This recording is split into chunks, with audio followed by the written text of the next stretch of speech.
अब आपको सीधे लिए चलते हैं बाराबंकी। प्रधानमंत्री मोदी का संबोधन चल रहा है।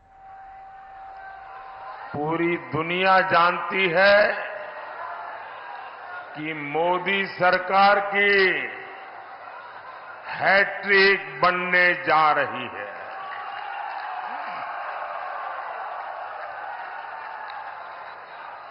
नई सरकार में मुझे गरीबों के लिए, युवाओं के लिए, महिलाओं के लिए, किसानों के लिए बहुत सारे बड़े फैसले लेने हैं और इसलिए मैं बाराबंकी और मोहनलालगंज के लोगों से आशीर्वाद मांगने के लिए आया हूं।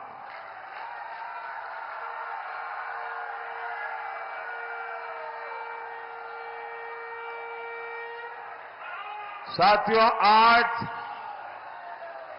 आपके एक तरफ देश हित के लिए समर्पित बीजेपी एनडीए इसका गठबंधन है और दूसरी तरफ देश में अस्थिरता पैदा करने के लिए इंडी गठबंधन मैदान में है। जैसे जैसे चुनाव आगे बढ़ रहा है, ये इंडी वाले ताश के पत्तों की तरह बिखरना शुरू हो गए हैं।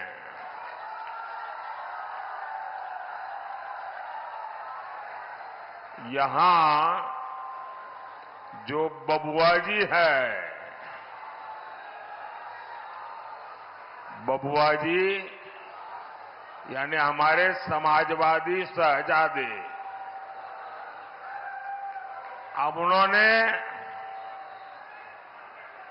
एक नई बुआ की शरण ली है।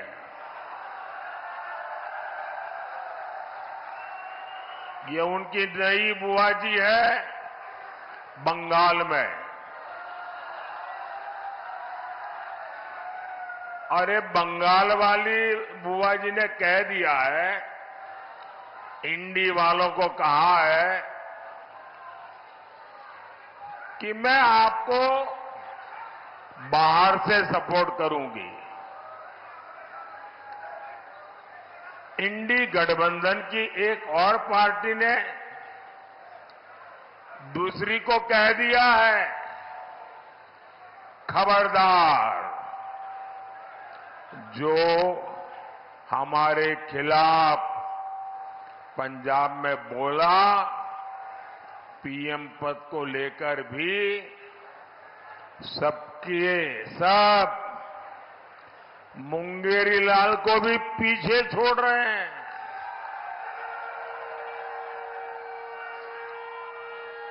इनके सपनों की इंतहा देखिए। कांग्रेस के एक नेता ने कह दिया कि रायबरेली के लोग प्रधानमंत्री चुनेंगे। ये सुनते ही समाजवादी शहजादे का दिल ही टूट गया। बस आंसू नहीं निकले, लेकिन दिल के सारे अरमा बह गए।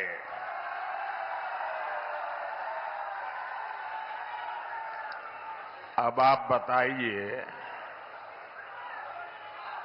इस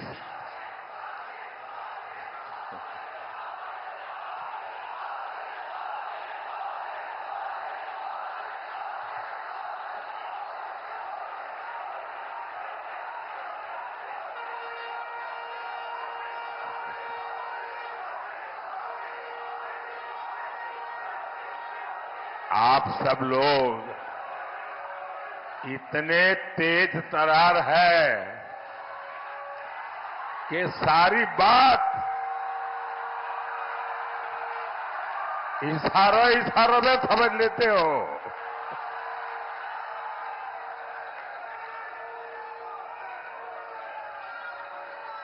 अब आप बताइए,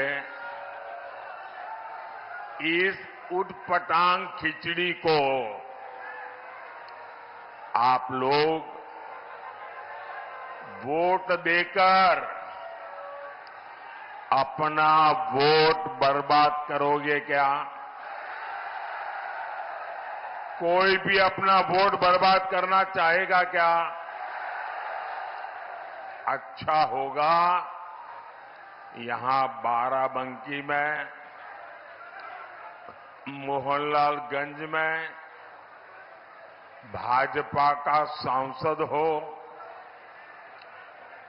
भाजपा सांसद आपके लिए दिल्ली से और लखनऊ से ज्यादा योजनाएं लेकर आएंगे। भाजपा सांसद यहां के विकास के लिए ज्यादा काम करेंगे और ये इंडी गठबंधन वाले,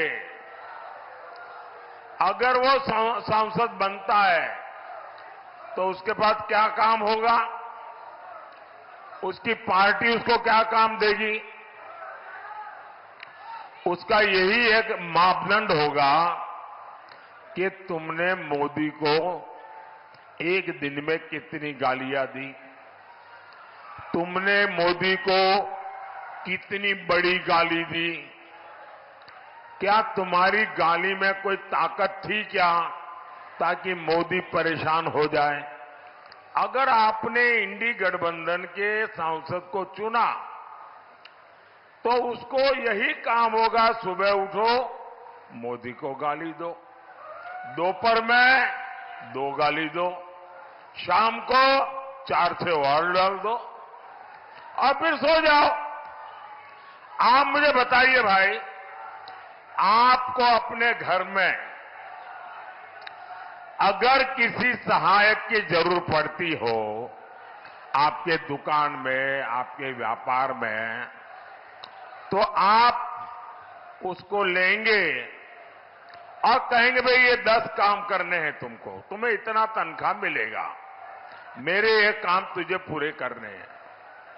कोई ऐसा आदमी रखेगा कि भाई तुमको मेरी दुकान के बाहर खड़े रहना है और सामने वाले को बस गाली देते रहना है? इसके लिए कोई तनख्वाह देगा क्या?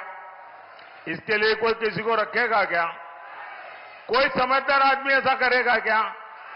क्या गाली देने के लिए हम किसी को रखते हैं क्या? तो गाली देने वालों की जरूरत क्या है भाई? आपको तो काम करने वाले सांसद चाहिए, आपका भला करने वाले सांसद चाहिए।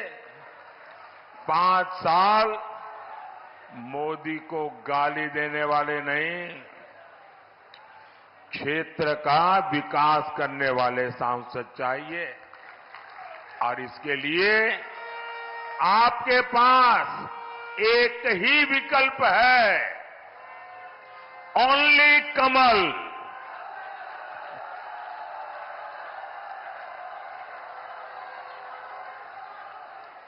और इसलिए बाराबंकी से बहन राजरानी रावत जी और मोहनलालगंज से भाई कौशल किशोर जी को हर बूथ पर विजयी बनाना है। साथियों, जब देश में दमदार सरकार होती है तो फर्क भी साफ साफ दिखता है। कमजोर सरकार का क्या है? आज है, कल नहीं है। कमजोर सरकार का पूरा फोकस इस बात पर होता है कि किसी तरह उनकी गाड़ी चलती रहे, समय पूरा हो जाए। आप मुझे बताइए, यहां नौजवान भी है, किसान भी है, तो बड़ी आसानी से समझ जाएंगे। आप मुझे बताइए, 100 सीसी के इंजन से, 100 सीसी के इंजन से आप 1000 सीसी की रफ्तार ले सकते हैं क्या? ले सकते हैं क्या? आपको विकास की तेज रफ्तार चाहिए तो वो सिर्फ दमदार सरकार ही दे सकती है, बीजेपी सरकार ही दे सकती है। साथियों, भाजपा की दमदार सरकार का मतलब क्या होता है, ये हमारा अवध बेहतर जानता है, उससे भला अच्छा और कौन जान सकता है। यहां बाराबंकी से लोग राम नाम वाली ईंट लेकर अयोध्या के लिए पैदल निकले थे।